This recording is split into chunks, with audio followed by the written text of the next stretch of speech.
Do you like my shirt? I got it at Goodwill. Bubba Army. I don't know what the fuck it means, but I like it. I'm sorry I didn't upload on Wednesday. I wanted to take a couple days for myself to just rest and do absolutely nothing, and so I did that. And I got myself re-addicted to Animal Crossing, which is good, but also really bad. I just discovered how to download things, like how to get different designs. And so I've been going off with that, downloading every design that I could possibly find. That rhymed. And so I've been re-addicted to that, so I did not have a video Wednesday, and I'm sorry for that. But hey y'all, I'm back, and I have more of your guys' paranormal stories that I am very scared to read. Also, I have a really quick question. This is so stupid and so unrelated, and I know I could totally Google this shit, but I just need to know, I need advice. I bought contacts, but I have no idea how to get them in my eyes. Like, you guys, I'm not kidding, I just tried for like 30 minutes and I could not even come close. How do you put in contacts? How do you do that? I have never struggled with something so much in my whole life, and I'm losing my voice. I am struggling so hard. Like, I cannot figure it out. And I don't have like anything weird about touching my eye. Like, I'm totally cool with that. But for some reason, I just can't get it in. That's what she said. Well, he, I guess. But I can't do it. I can't. But I'm sorry, we're gonna get started with the stories. This first one says, the ghost of my best friend was sitting in my back seat. Hey y'all, I finally got the courage to dive into the archives of my mind to talk about all the paranormal things that have happened to me in my life.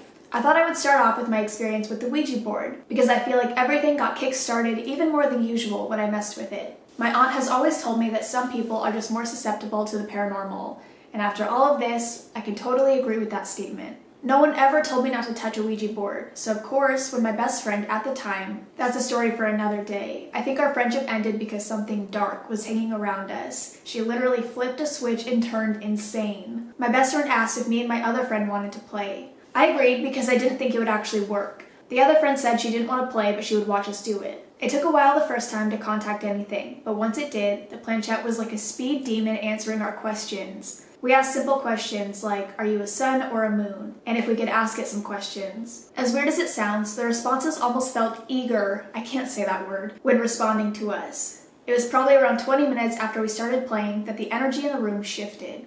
Looking back now, I can see it, but at the time, I ignored it thinking it was just me being paranoid.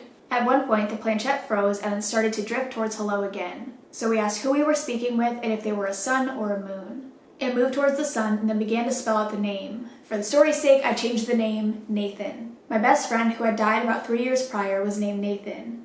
And instantly, I got this weird gut feeling that whatever this was messing with me. So I started asking questions only Nathan would know. My friend playing with us never met Nathan, so I knew she wasn't doing it. It answered a few of the questions correctly at first, but then the planchette felt like it was impossible to move, and it began to move in what appeared to be a sloppy figure 8. I knew this was bad and told my friend to close out the board, but we couldn't get it to. The planchette began to move faster and faster until I felt like my fingers were going to fly off the piece. Do you know how many fucking times that happened to Kayla and I when we were using the fucking Ouija board and our fingers actually flew off of the planchette and it would continue to move? Do you know how many times that happened? And it is terrifying every single fucking time. Because I feel like no matter how much you tell each other, like, I'm not the one moving it, I'm not doing it, this is not me, there's still something in the back of your mind that's like, maybe they are like subconsciously moving it, but once both your hands come off and you see that shit moving, done. It's over. It's over with. I felt like my fingers were going to fly off the piece, so I grabbed the planchette and ripped it from the board and I slammed it against the board. I had always been told that this would break the connection with the board and it would close out the session, but still to this day, I'm not sure if this was the correct thing to do. I ran the planchette over the goodbye and told my friend I wanted to go home. It was almost 1:30 in the morning and I had school the next day. I live in a smallish town, so the drive from her house to mine was about 5 minutes, and still to this day, those 5 minutes haunt me, and I've never told anyone about this part because I'm afraid they will think I'm crazy. I was driving down the dirt road, which connected to my neighborhood. When I looked up slightly in my rearview mirror, I could see clear as day my best friend Nathan sitting in the back seat smiling at me. A bitch has never slammed on her brakes so hard to whip her ass around to look in the back seat, but no one was there.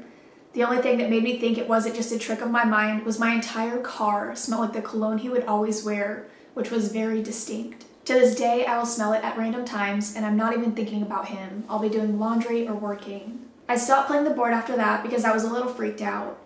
My other friends would play all the time and always said the board would spell out my name, Allison, or Allie, when they asked who they wanted to speak to. One night, there was a group of us hanging out at the same friend's house, and the question of playing came up. Of course I said yes because there was a boy I liked there and I wanted to seem like a badass. I wanted to show this spirit it couldn't mess with me. So we all played, and nothing really came through, so my friend suggested just her and I play, since it worked so well the last time we did. Immediately the board responded to us, and I was skeptical that it was her, so I watched her fingers to see if she was moving the planchette to scare me. The nubs of her fingertips were barely even touching it, and that's when I knew I had fucked up. She began to ask the normal questions, and then she asked whoever it was if they knew who was playing. It spelled out my name, which for some reason pissed me off to no end, so my sassy ass asked the board who I was speaking to. 2 months before this incident, my non-blood brother had died in a motocross accident, and the board began to spell his name. We'll call him George. He has a very distinct name that no one ever called him, so I knew it wasn't the friend I was playing with. Plus, she knew that it was a sensitive topic, and at that point in our friendship, she wouldn't do that. I kind of laughed at it, which, big mistake there, and asked, if you're George, what was the nickname we called our sister Laura when we were younger? The bitch was zooming, and it spelled out the exact nickname we had called her for so many years. I told my friend I wanted to close it out, because I knew that if this was actually George, I would not have the feeling that I have right now. Again, it started to do the figure 8, but this time we were able to drag the planchette to goodbye and close it out. After that, we ended up hanging out, but it sounded like someone was running up and down the hallway in her upstairs loft area. The activity got so bad that the girl who lived in the house ended up getting rid of the Ouija board without telling us. When she told us she burned the board with her brother, I instantly flipped out and told her how bad that was to do. Things started happening in my house after that, which I'm not sure if was connected to the board or just my family in general, because we've always had paranormal occurrences. I've seen spirits since I was little. If you want those stories, I will write another post for you. Please do that. But for me, the friend who owned the Ouija board and the original friend who didn't want to play, we ended up working at a haunted house that October as actors. I worked in a bedroom, like a set where it was a complete mess. You were always finding the coolest things in there. But one of the last nights I worked in that room, I believe it was Halloween or the day after, but I can't fully remember. Us and a few other actors were looking around the room, and I stumbled across a cabinet that we had never opened. Being the curious person I am, I pried that bitch open and I found a Ouija board. Thinking it was a joke, I pulled out the board and started looking at it. On the back, carved in the wood, was my friend's initials, which she had, oh my fucking god, which she had carved in it before any of us ever played. I chucked that thing across the room so far. I have tears literally welling in my eyes right now. That is the most terrifying shit. Oh my god, I'm literally gonna cry. That is the most terrifying thing in the entire world. Holy shit. Woo! Okay! Woo!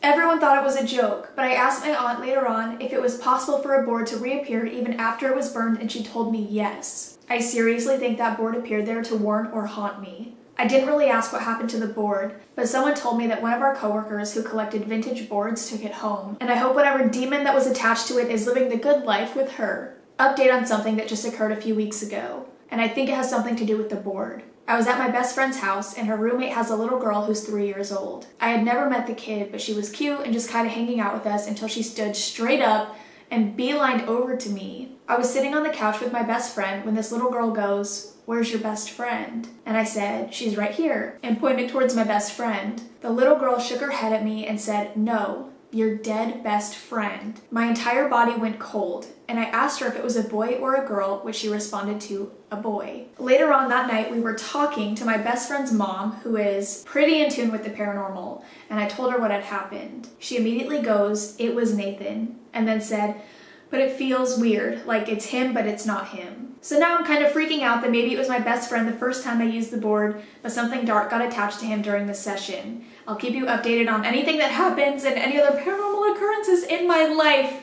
There's my first story. I hope you enjoyed. What the fuck? Dude, I genuinely cannot believe, I cannot comprehend. I can't believe that you found the board. I can't believe it reappeared. Because people used to tell me that all the time with my Ouija board. Like when I finally got rid of it and we buried the board, everyone kept telling me that board is going to reappear. Like you're not going to be able to get rid of this shit. And I was always like, I don't think that that would happen. Like I don't think that would ever actually happen. And obviously it hasn't, because I would tell you guys if my fucking Ouija board reappeared, but I can't believe that. That freaks me out. Like, what if I find mine? What if I find mine? I won't. I don't have that much time to film, so I'm only gonna read one more. I'm sorry, this is gonna be a really short video. That one took me a while to read though, like I've already been reading for 20 minutes, so maybe it won't be that short. But this one says, I hope no one ever enters my old bedroom. I've been a big fan of yours for several years now, and I've had this story locked away in the back of my head for almost 20. This Reddit gave me the courage to finally share my story. When I was around 7-ish, we moved to a small house across from a funeral home. Airplanes!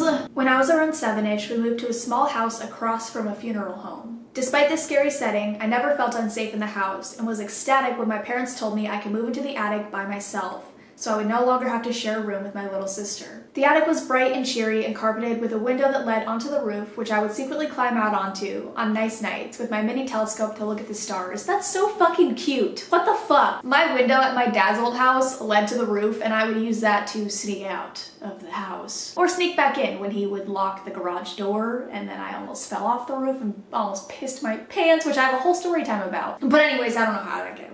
There were 2 closets, but one was small and filled with old storage, so I used the other one, which had a neat crawl space for my clothes. Not that my clothes ever made it much onto the hanger, says my mom. Nothing ever felt dark or frightening about the attic, even at night, for several years. Then, one day, my best friend came to visit, and everything changed. We were playing, like normal children do upstairs in my room, away from my annoying sister and parents, when she picked up one of my notebooks and suggested we draw a Ouija board. Growing up Christian, we both knew this was a bad idea, but she didn't seem at all bothered by it. Still, I was unsure, and I distinctly remember walking back and forth from the window that led to my roof to her again 3 times before finally relenting. She drew out the board and picked up an old plastic cup as a planchette and started the game. I think we got through maybe 2 answers before I told her I didn't feel comfortable and we should play something else. I still to this day don't know if she moved the cup or if something else did, but I know that we never said goodbye. I would come to regret this from that day on. How do I accidentally just only read Ouija board stories? How many of you have used a fucking Ouija board? I'm gonna punch y'all. I hid the board under my bed with the plastic cup and we went on playing as usual. Everything seemed fine, although I didn't forget that we had played with it and determined that night after my friend left, I would throw away the board before my mom could find it. When I went to throw away the board, it was gone, along with the cup, as though neither had ever existed. Needless to say, I was disturbed by this, but that was just the beginning. The energy entirely shifted, and there was not a moment from that night on where I felt I was alone or safe in my room. The bright cheeriness was gone, as though something was blocking the light from the window, and I did everything I could to bring it back.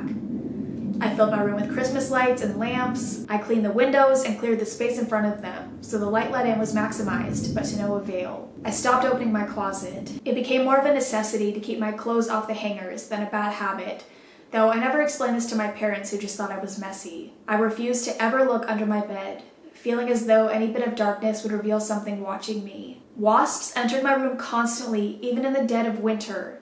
I found a decapitated mouse in my box fan when I hadn't had it running. I only found out because of the smell. I swear I was pushed down those stairs several times. Bitch, found a dead mouse instead of bunny. And the wasp thing freaks me out to this day. Ever since my Louisville apartment, when I had that one wasp and someone told me that it was connected to the paranormal, wasps. My mother broke her foot falling down them in a way that can't be explained by simply tripping. It got to the point where the only time I would be in my room was if I was on the phone and needed privacy. When I entered high school, I posted a Bible verse on the door and started piling my clean clothes on the staircase and sleeping in the living room. I made the excuse that my bad knee wouldn't let me climb the stairs. We moved when I was around 20, and the last room to move out was, of course, mine. Being 20 years old, I thought I could handle it, that my fears were nothing more than childish superstition. Fuck, dude, I cannot talk. Nothing more than childish superstition. I couldn't have been more wrong. I well and truly panicked when we were packing that room up.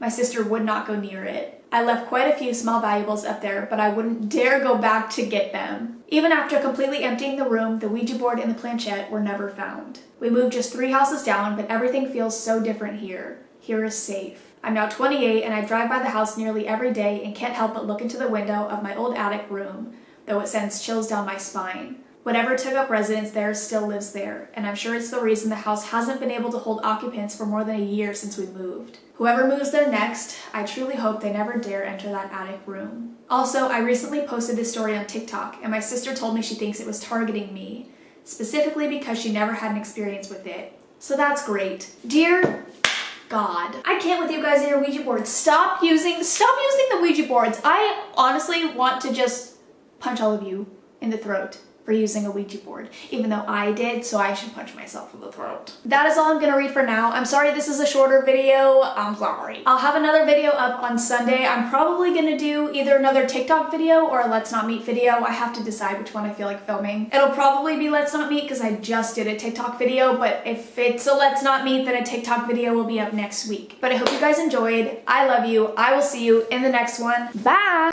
I haven't vacuumed my bathroom in a while, so I'm literally sitting on kitty litter and it's hurting my butt a lot. There's also like hair everywhere. I just realized how fucking nasty this place is. This floor is. This is disgusting. See ya!